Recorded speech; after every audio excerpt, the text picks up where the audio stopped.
depths of the Brazilian rainforest, the village of Hoer Verde was a peaceful place far removed from the noise of the outside world. The local residents, numbering about 600 people, lived in harmony with nature, relying on agriculture and hunting for their livelihood.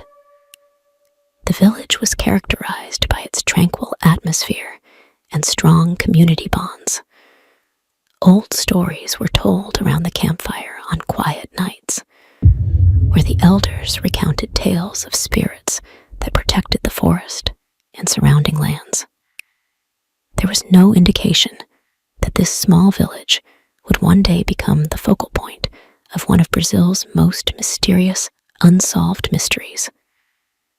One sunny morning in 1923, Marcos, a resident of the village, woke up to find that something was amiss.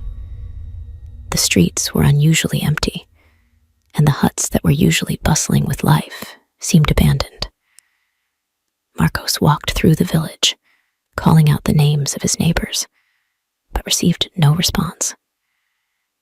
Near the village square, Marcos found a gun lying on the ground, clearly recently fired.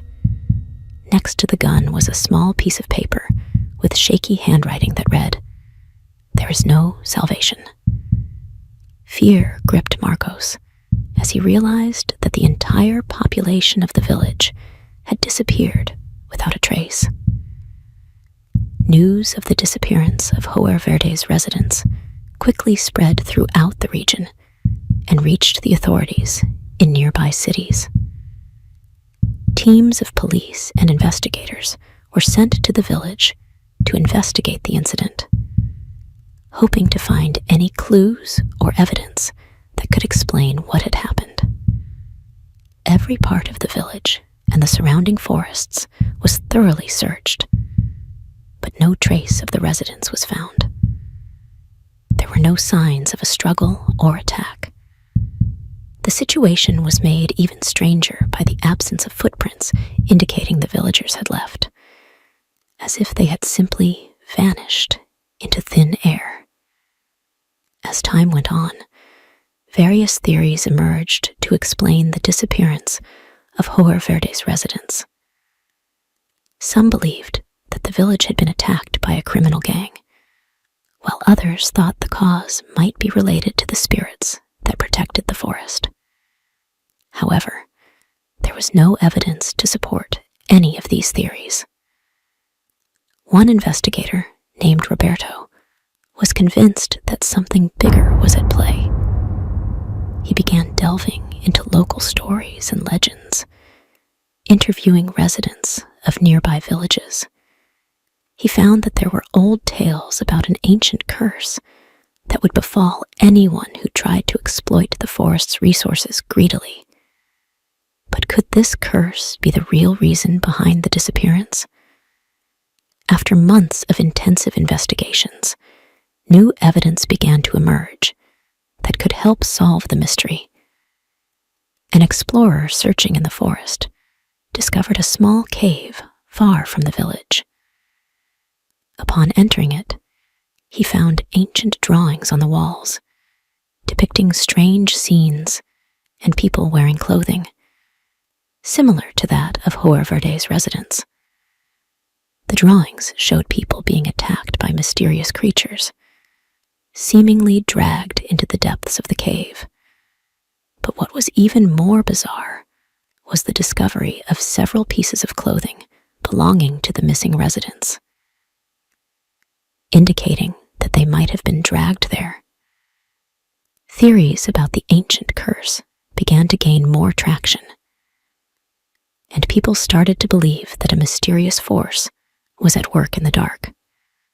There were stories about an ancient tribe that had lived in the area centuries ago, which had placed a curse on anyone who tried to enter their sacred lands.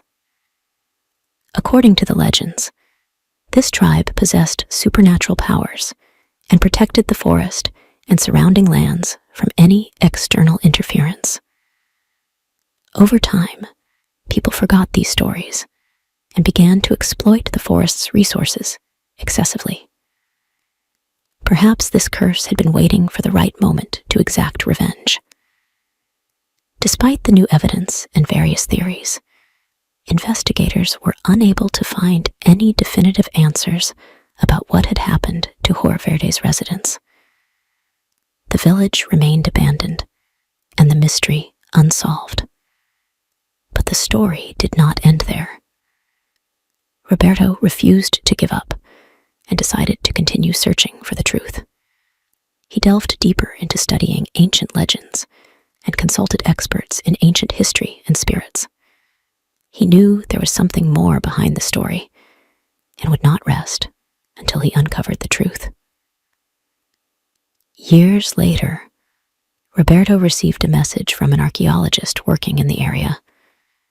The archaeologist had discovered a set of ancient texts carved into stone tablets. These texts spoke of an ancient tribe that lived in the forest and described in detail the curse they had placed to protect their lands.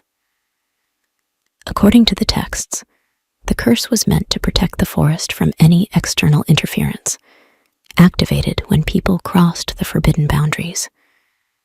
The curse would lure people into the depths of the forest, where they would be trapped forever. The texts also contained clear warnings about not violating the sacred boundaries. Despite these new discoveries, Roberto could not find any trace of Hoer Verde's residents. The evidence suggested they might have been dragged into the forest's depths by the curse, but there was no way to confirm this. The mystery remained unsolved, and the village continued to be a deserted place filled with mysterious stories. Roberto returned to his city, but could not stop thinking about Hoer Verde and what had happened to its residents. He knew there were many secrets yet to be uncovered, and that the truth might remain hidden forever. Nevertheless, the story served as a warning to all who think of exploiting nature without respecting its boundaries. The story of Hoer Verde remains one of the most mysterious, unsolved cases in history. Was the ancient curse the real cause of the disappearance? Or is there another explanation that has yet to be discovered? Despite all efforts, the truth remains elusive.